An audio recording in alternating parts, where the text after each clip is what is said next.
Hello fellow YouTube friends, followers, fools and flabbergastas, my name is Maisel and it's time for another easy PvE build guide.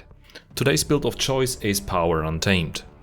Power Untamed is a simple yet strong choice for all aspects of PvE gameplay. It does great damage with a simple rotation and can provide itself with most essential offensive and defensive boons.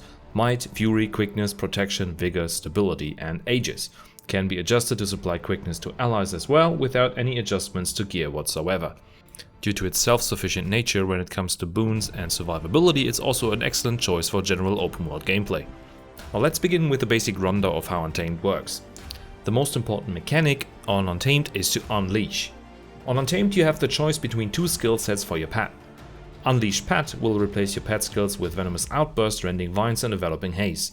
All of these are instant casts and can be used during other skills.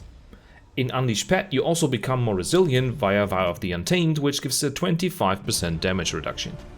Contrary to that, Unleash Ranger will make Vow of the Untamed give 25% increased damage dealt, meaning that you want to spend as much time as possible in Unleash Ranger for damage purposes.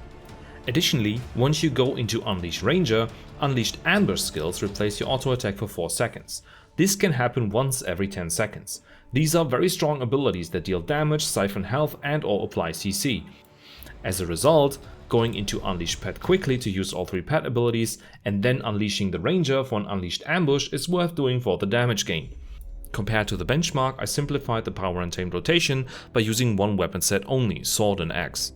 But you can follow the same concept of gameplay, including the rotation, with a hammer instead of Sword and Axe. The difference between those is very small. Getting used to both can actually help you practice for the benchmark. Now let's move on to the rotation concept. First off, I used the Storm Spirit skill instead of Exploding Spores for the lower cooldown, coverage of Fury and easier usage. There is no noticeable difference in damage between them anyway. As soon as one spore of Exploding Spores misses, you lose the knockdown and damage. For the opener of the rotation, you can precast Strength of the Pack and We Heal as 1 to boost your pet damage for a little bit of higher burst. Always you want to start in Unleash Pet, use Storm Spirit, Frost Trap and the 3 pet abilities and immediately after Unleash Ranger. From here onwards, use the following skills on cooldown: Frost Trap, Serpent Strike, Pounce, Whirling Defense and Path of Scars. Storm Spirit and Enveloping Haze, so the pet skill number 3, share the same cooldown, which is why we will go into Unleash Pet to use these 3 abilities after every cast of Storm Spirit. As soon as possible, Unleash Ranger and use the Unleashed Ambush Death Strike. Repeat this process whenever Storm Spirit becomes available. Now when it comes to pet, the default choice for damage is the Fanged Deboga, as it simply does the highest damage with its abilities.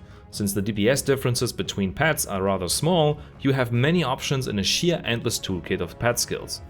If you realize that in group content you're missing a particular boon, you can actually just choose a pet that can provide it to allies, with 2 notable exceptions, Quickness and Alacrity. For encounters that may require it, you can also just choose a pet that provides Defiance bar damage, like the Electric Wyvern for example. Note that on Untamed you can swap pets every 20 seconds, so you have a selection of 2 ready at all times. In terms of the rotation, there isn't really much more to it than I already explained. There are a few things that you need to be careful with though. Sword skills 2 and 3, so Pounce and Serpent Strike, are both leap abilities that will move you to the target. This also means that if you do not have a target selected, you might yeet yourself into positions where you don't really want to be. On top of that, X5 Whirling Defense is the strongest damage ability in full AoE in your kit and the only axe skill that is melee. It applies a large amount of vulnerability and also makes you reflect projectiles while it is active. But since you cannot move while casting this, you need to look at your positioning before you do that. A nice thing about Power Untamed is that you can play this as a Quickness DPS build without changing gear at all. I already have an explanation on how that works in another video. Finally, let's look at CC skills for breakbar damage. You have 3 skills that provide CC damage in this build: Path of Scars, so X4, Storm Spirit and Deft Strike. Deft Strike is the Unleashed Ambush skill on Sword. In cases where you might need additional CC, I can only recommend to use a pet for that, because as I said, you can swap between pets every 20 seconds and it doesn't really cost you a lot of damage. Moving on to gear. This build shares its gear with Power Soul Beast, so you can play those 2 builds interchangeably with the same gear set. We're using a full set of Berserker armor, Scholar runes, 1 superior Sigil of Force and 1 superior Sigil of Impact. In terms of food, you can use the standard selection. In terms of the damage relic, we're going to use the Relic of the Thief, which is also pretty standard on many builds. Even if you change gear around a little bit, what you should always pay attention to is that you have at least 50% critical chance in your hero panel. Fury with the trait Vicious Quarry gives 40% on top of that, and the trait Hunter's Tactics in Skirmishing adds another 10% against enemies with a break bar. In terms of traits, the standard choices for the DPS build are simply what yields the highest damage. Something that's quite nice about Untamed is that even on the DPS build you will provide a decent amount of quickness to yourself due to the trait Enhancing Impact. For DPS purposes you shouldn't really deviate from these trait choices, with one exception. In Marksmanship, the first trait you choose is basically up to you. I like to use Stone Form here because it effectively gives you a window of vulnerability on demand. Especially in combination with Forest Fortification, this trait allows you to pump damage through phases where things get iffy. If you don't feel like you need that, you can also use Clarion Bond for a little bit of group utility. Alright, moving on to the open world build. For open world, it can make sense to make a build more forgiving so that you can sustain on your own. As always, I will suggest things that allow you to get a sizable amount of survivability with cost efficiency in mind. Let's begin with increasing general survivability. Now, the first step to increase survivability on Untamed is simple. Just stay in Unleashed Pet to maintain the 25% reduced incoming damage from Vow of the Untamed. This mechanic is really neat as it gives you on-demand damage or survivability. Second, we'll swap out Marksmanship for Nature Magic. This will increase your concentration, give you increased damage for every boon on you, and it makes all boons you receive also apply to your pet. This allows for an insane synergy with the heal skill We Heal as One, I'll explain in a second. Due to the improved boon coverage, it's actually a DPS gain in solo gameplay and costs little damage in group scenarios, making it the ideal all-rounder specialization for open world gameplay. On top of all of that, it will also make your spirits apply their slam twice, increasing their potency. In terms of utility skills, we will swap out the Frost Trap, Signet of the Wild and Strength of the Pack for Stone Spirit, Protect Me and Forest Fortification. Forest Fortification is a massive reduction to incoming damage. During its time window, try to get as many damage hits in as possible to reduce its cooldown. Covering Quickness on yourself drastically helps with that. In terms of pets, we will swap to the Blue Mower Bird and the Siege Turtle, as they are A, really tanky, and B, include easy sources of protection. On top of all of that, you can use survivability food and a utility item for another minus 10% damage taken and up to 220 toughness. Now, on Power Untamed it isn't really needed because you're really good at covering boons on yourself, but you can also make use of Jade protocols in open world. They give 150 additional toughness, vitality, condi damage and power, as well as all boons aside from stability, resistance and resolution on entering combat. These effects can be pre-stacked by using an enchanted Snow Diamond tonic repeatedly when out of combat. In story instances, or if you don't want the hassle of reapplying protocols, you can abuse the synergy between Relic of the Cavalier and the Blast skill from the Sky Scale to apply lots of Aegis, Resistance, Might and Quickness to yourself. It has an internal cooldown of 1 second and thus applies the boons on every hit on Blast. Next up we got boon coverage. For easier boon coverage I like to swap to a Relic of the Herald for a large gain to concentration. First off, the heal skill We Heal as One greatly benefits from Fortifying Bond, as the boons copied from you to your pet will again be copied to you, extending all of them.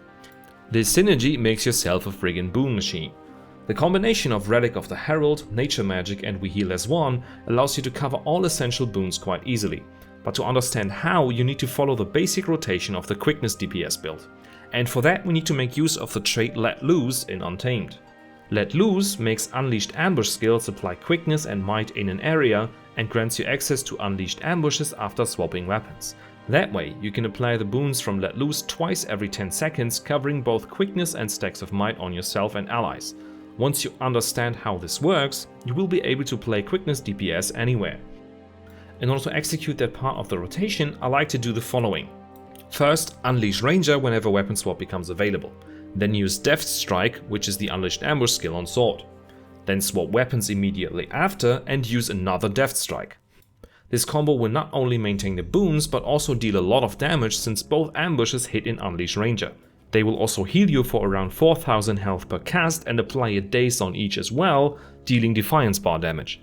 In terms of other boons, Storm Spirit and the trait Furious Grip cover Fury. Tailwind applies Swiftness whenever you swap weapons. For survivability, Protection is the most essential boon.